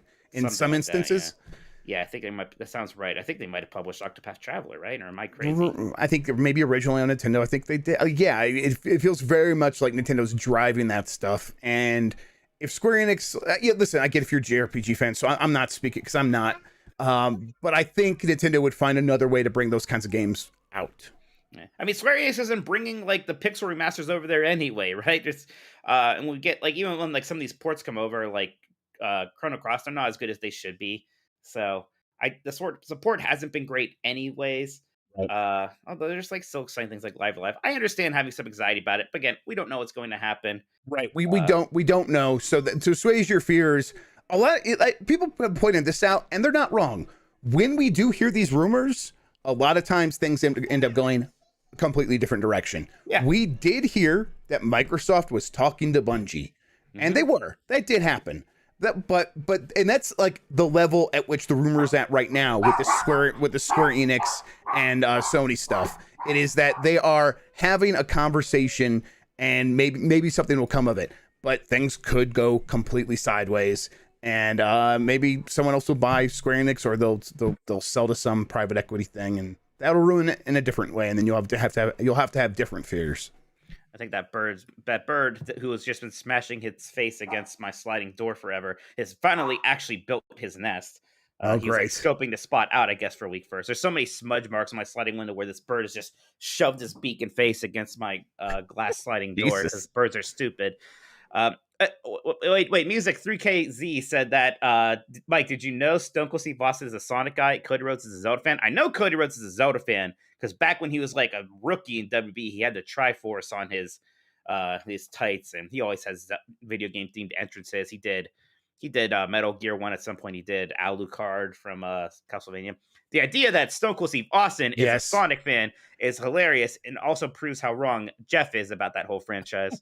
To me, the image of Stone Cold Steve Austin playing Genesis and playing Sonic is just like Beau Bridges playing Nintendo in The Wizard. It looks exactly the same to me. He's just flying all over the place. And do you think he cuts promos on Robotnik while he's like taking down? Absolutely. Yes. He's like, I'm going to save those little animals. Well, I'll tell you that's- what, Dr. Robotnik, you there you ain't go. nothing but an old-ass Eggman to me, and that's the bottom line. You smell like stinky old eggs, and that's the bottom line. 'Cause Yeah. Stone Cold said so. Oh, Tails, give me a hell yeah. Mike, we are all out of super chats, so I think if we have any games, we can talk about those. Jeff, well, no, we have to do our topic, Jeff. There's still We so have to much do more our topic. Let's do the topic. Jeff, what is the one Genesis game you would want to see on Nintendo Switch Online the mostest? Yeah, it's that Forgotten Worlds game. That's one I've mentioned it before. I think I tried to see if it's on here. I don't see it on this list. It's a 2D side-scrolling shooter that you could play with 2 players, and it's a lot of fun in 2-player mode. It's not fun by yourself, but all those games always support online multiplayer, so it'd be cool to play through that game again. I would enjoy that. But yeah, that's the game I would want to see next. I bet the community has a lot of good answers to this question, though. Oh, I'll just say my other one, Vector Man. Vector Man, yeah. I actually want to play Vector Man again. I'm surprised that's got to be on there eventually. Yes. Like that, and that's a game that you probably want to play with save states. It's a game you want to just, Jeff, JUSS, just use save states. I'm also kind of going in a shoot 'em up route, and I talked about this even last week a bit, but Thunder Force 4 is the big one. I haven't played very many of the 16-bit shoot 'em ups, and Thunder Force 4 is like usually regarded as one of the best ones. 3 people like a lot also. Right now we just have 2 on there, which seems fine, but I really want to play Thunder Force 4 pretty badly. If I'm doing anything like Wacky Do, I would say Quackshot, which is my favorite of those Disney games that they did, and they did a lot of good Disney games. And some of them showed up on the Genesis Mini, so it's not completely out of the question that maybe they could license that. Because especially on Genesis, those were very important games. I know, Aladdin's become a meme for us, but Castle of Illusion, very good. World of Illusion, also a lot of fun. But Quackshot, which is sort of Metroidvania-y, it's basically Donald Duck as Indiana Jones. Super fun game. Thunder Force 4 could be bought on the eShop? Is this true? Man, apparently I had no idea that that's the case. I need to see. Is it like separate? Is it part of a collection? Interesting. Is it part of that Genesis collection? Oh, that Genesis collection. It's interesting because I played that a lot, but now that I'm playing like the Genesis stuff on NSO, I think the NSO has better input lag actually. Which surprised me a bit. I tried to play something on the Genesis collection and it was slightly rough with the input lag. I forget if it was Sonic or what, but something threw me off there. Also, they should put Sega CD games on there and start with Willy Beamish and leave the entire loading screens on there. They're like 2 minutes. I want Sewer Shark desperately. Yes, Sewer Shark would be great as well, and Soul Feast. It's a Sega Ages game, Turbo. Sega Ages. Well, damn. I guess I'm just gonna go buy that then. Well, there we go. I guess my answer is actually you can have Willy Beamish then. There you go. Yeah. Thank you. Mine will be Booger Man. How about that? Man, it's a good thing we do this show. I'm learning so much more. I had no idea Thunder Force 4. People got really mad that game was called Lightning Force in the U.S. originally. I'm like, well, all right. I mean, it's kind of the same thing. I mean, look, I get it. Like, fair enough. But some people are like, I can't believe they changed the name in the U.S. I was like, all right. Oh, so apparently it's even called Lightning Force Quest for the Dark Star. Okay, that's a great name. Yeah, it's actually better, actually. Yeah, so it is. So get fucked, actually. Yeah, fuck you. Yeah. Fuck you guys. You guys specifically. Let's get to the community's answers to these. Turbo Madden says, hey folks, Turbo Madden here. Guess what he's gonna say? To say that the current Genesis NSO lineup is incomplete without Madden NFL 94. No, I will not let licensing bullshit get in the way of this. This is not only one of the best sports titles for the console, but the Genesis version of Madden 94 has one of the best animations of John Madden in any video game. It's where his profile pic comes from. He has it here. It looks really good. Yes. Jeff, what is it about the 94 games? Because I know NHL 94 is super beloved, and I would love to see that one. That was like the one ROM I couldn't get working when I hacked my Genesis Mini for whatever reason. I might just got a bad ROM and need to try a different one. But I really want to play that because people do love it. I mean, I love NHL 90. What they should do with Madden NFL 94 is what they just did with NHL 94 like a year or two ago. They just did NHL 94 Rewind, and they released the same game, but instead of having to license all the old people again, they just completely used the licenses that they already have for the new game and just replaced all the teams with the new teams and the new players. And I was like, oh, this is such a good idea. Yeah, just do that. Yeah, so just do that with Madden NFL 94. I don't know, maybe, back then they were trying harder and harder each year, and pretty quickly after that, I think they got into a point where it's like, we don't need to invest a ton more to get a huge return on investment. So maybe we should start to like coast a little bit. Maybe that started happening after the 94 games. Wildfire Alex says, you all ready for another dark horse answer? The Genesis game I want to see most on the NSO is Pulse Man, a side-scrolling action platformer that was underrated when it initially came out in 1994, but it stood the test of time and gained a bit of a following. But the real kicker is that the developer of this game is none other than Game Freak, who would go on to enslave the entire world a few years later with a little-known title called Pokemon Red and Blue. Nintendo has already bought this game to the Wii Virtual Console, so there's no reason why they shouldn't do it again for the NSO. Yeah, this is one I absolutely want to see on here. This is basically a side-scrolling action game, kind of a Mega Man-like, but it's made by Game Freak. I don't even think it originally ever had a box release in the US. It might have been a Sega Channel thing. I don't know. But yeah, this is like a game that a lot of people haven't been able to play, so it should be a really easy inclusion here. This looks like an anime I would see on Sci-Fi Channel at like 8 a.m. on a Saturday when I was a teenager. I like that. So that's a really good answer. Ezipsis says, I'm really hoping that Bugs Bunny and Double Trouble for the Mega Drive gets added to the service. The game features some fantastic visuals and amazing gameplay stages, ranging from traditional platforming levels through to a Space Harrier-like level and an R-Type level. With the inclusion of the level Arabian Nights, it's tough not to compare it to the vastly inferior Aladdin game. It's a damn shame this game hasn't been added yet. I think Ezipsis is trolling us. Didn't he? Wasn't his answer on the SNES one also some Bugs Bunny game I never heard of? Yeah, he's just inventing Bugs Bunny games. Now, this one might not even exist for all I know. Bugs Bunny in Double Trouble? Yeah. It's not even a rapid pun. Why would that be the name of the game? To be fair, it is the first thing that comes up when I type in Bugs Bunny on my my Google search. Bugs Bunny in Double Trouble, yeah. So it's a real game, at least. It's a real one. It's definitely one that has the kind of cover that when you're at Blockbuster or your local video store, you would have just not even seen it. It would not have registered. It's just like, it's so plain looking. Joe V, or maybe Joe the Fifth, let's say Joe the Fifth actually, says first Evander Holyfield real deal boxing. Holyfield, excuse me. Yep. Jeff. Notice I didn't say Reggie's last name earlier because I said it wrong before and everyone got mad at me, so I just cowered out of it. It's Fisa May, right? Is that what they're? Yeah, it is, and I say it wrong, and people are like, "Wow, Mike, I thought you were a Nintendo guy," and then I get insecure. He says, at the time, an amazing boxing sim that was a huge departure from the great but cartoonish Punch-Out. First sports game I remember where you could train your boxer and build up stats that built throughout your career. Just cut Evander a check. He's a retired boxer. I'm sure he needs any money he can get. Also, if we can extend this to include Sega CD, I would vote for Snatcher. I don't know who Kojima was back then, but I knew that I had never seen a story like that in a video game. Sports games are so important to the Genesis, Jeff. They're more important to the Genesis than they were to the Super Nintendo. They're maybe more important than almost any console in history I can think of. But yeah. So getting some more of those on there in whatever way you can would really be nice. Yes, I agree. Absolutely. I mean, like, I would love to see Tony La Russa baseball and stuff like that on there. That'd be cool. Even NBA Jam, NBA Hang Time. Yep. Mr. Bowler says, I never really played the Genesis, so I don't know too many of its games, but I saw an ad in the May 1992 issue of EGM for a new game called Kid Chameleon. The ad boasted that Kid Chameleon has over 1,800 screens. That's a lot of screens. I don't think Super Mario World has that many screens. And the kid in the ad was wearing sunglasses and riding a skateboard. I mean, how can this game not be awesome, right? Put this game on NSO ASAP.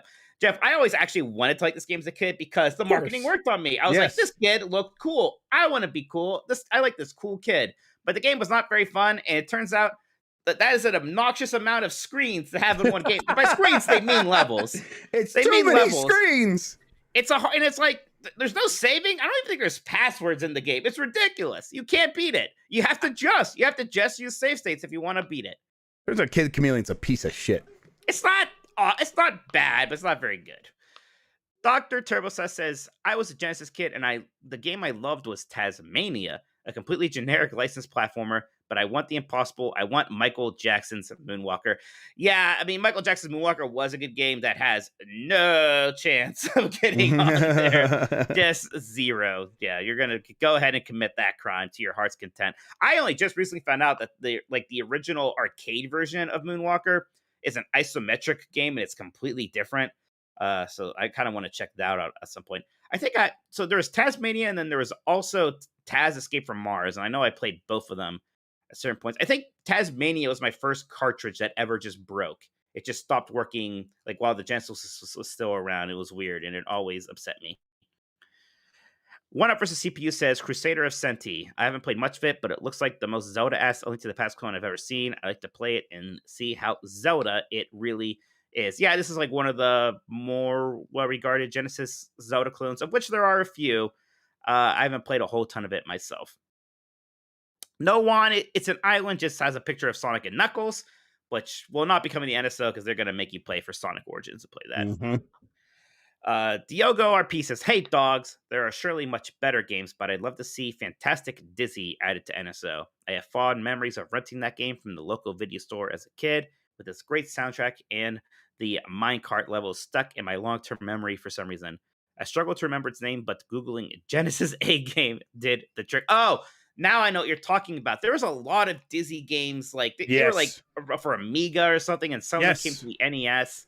And this is from Camerica, the makers of that NES cartridge expansion thing. That was that was talking about. There's the other a lot day. of Dizzy games for that.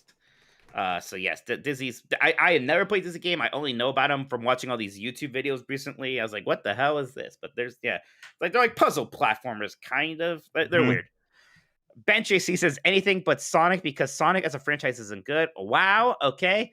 Zach Housen, very nice, very evil, says, firstly, it's a Sega Mega Drive, you heathens. Bloody Genesis. Shaking my shaking my head. I actually sat next to an English couple at my AEW show in Pittsburgh, and they were like from England, and they went on a US tour and stopped at Pittsburgh to see AEW. Oh, fun! I was talking about video games for some reason, and I had to tell them that we call it the Genesis here. It was very fun, and I could see the jealousy in their eyes because it was so obviously a better name. Yes, they recognized it immediately.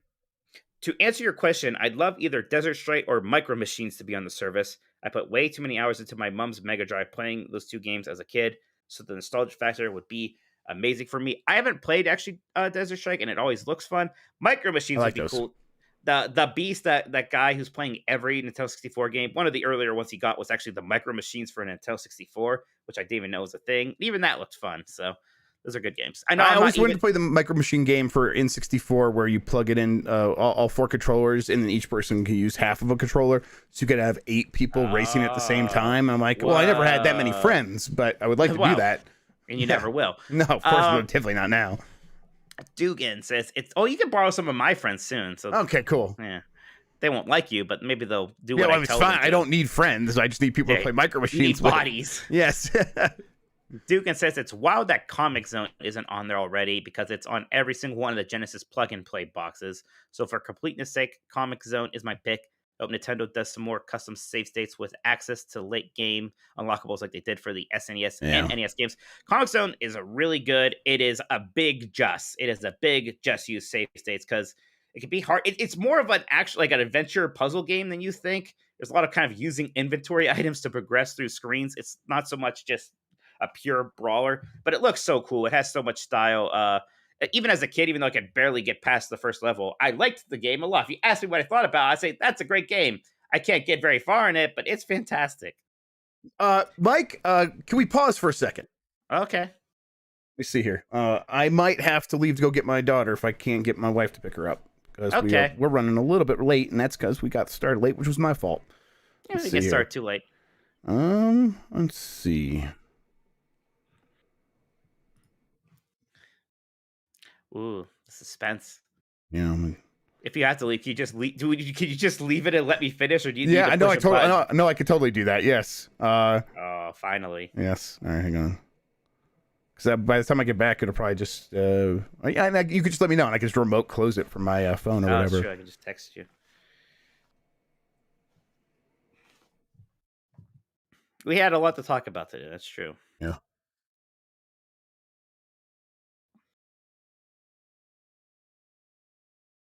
Okay. I'm waiting for her to get back to me, and while I do that, let's just keep going.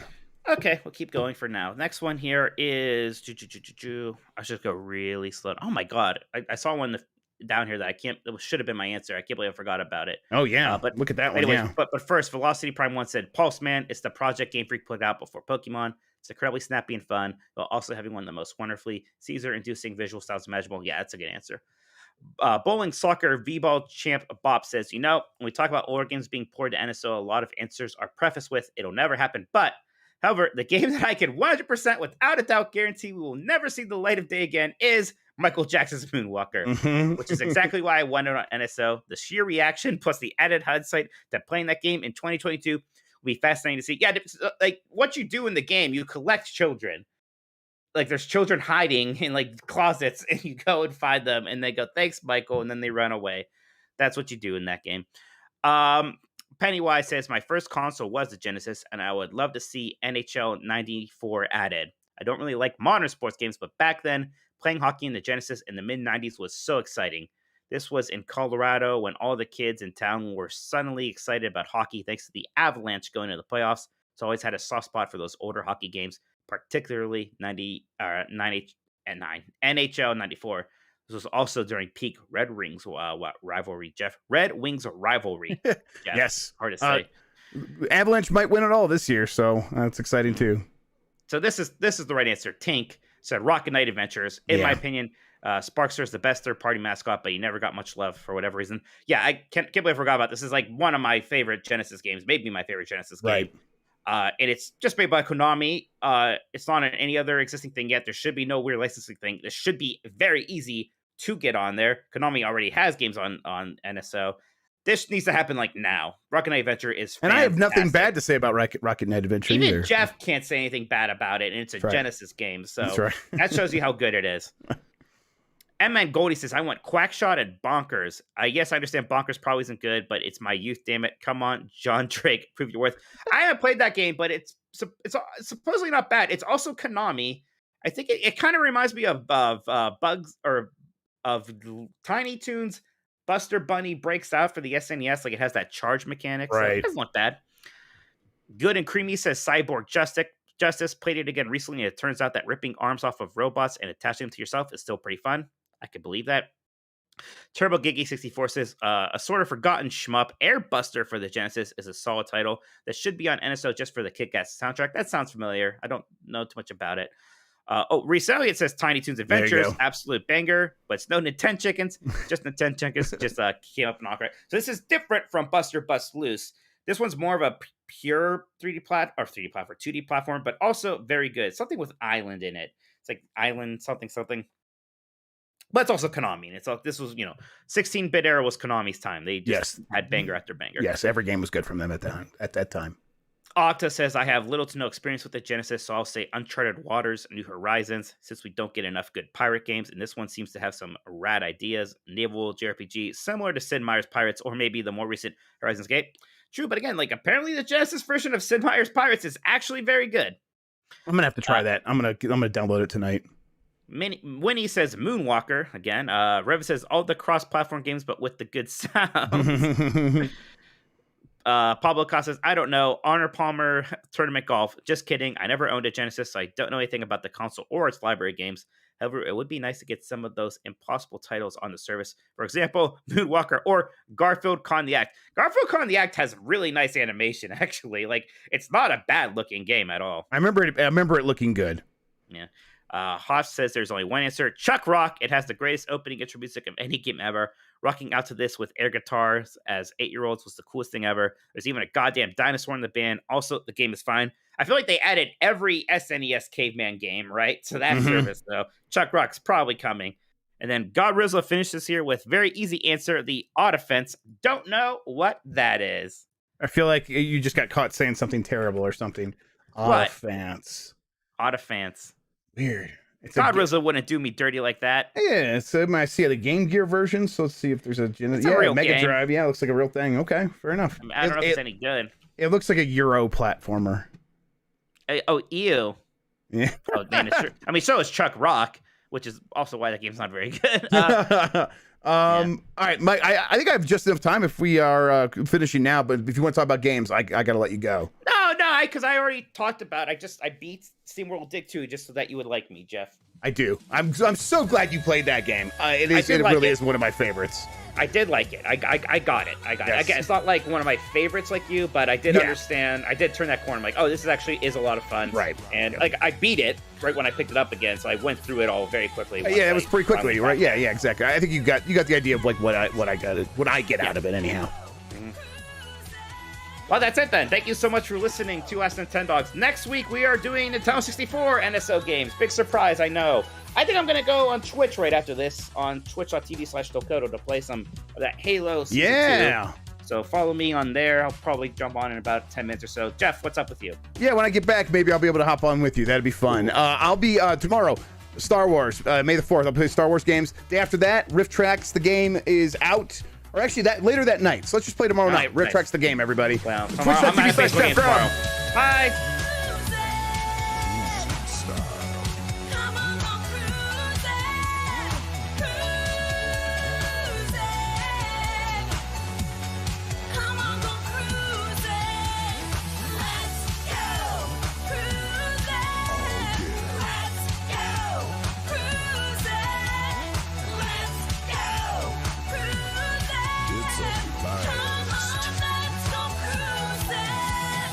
It's a blast.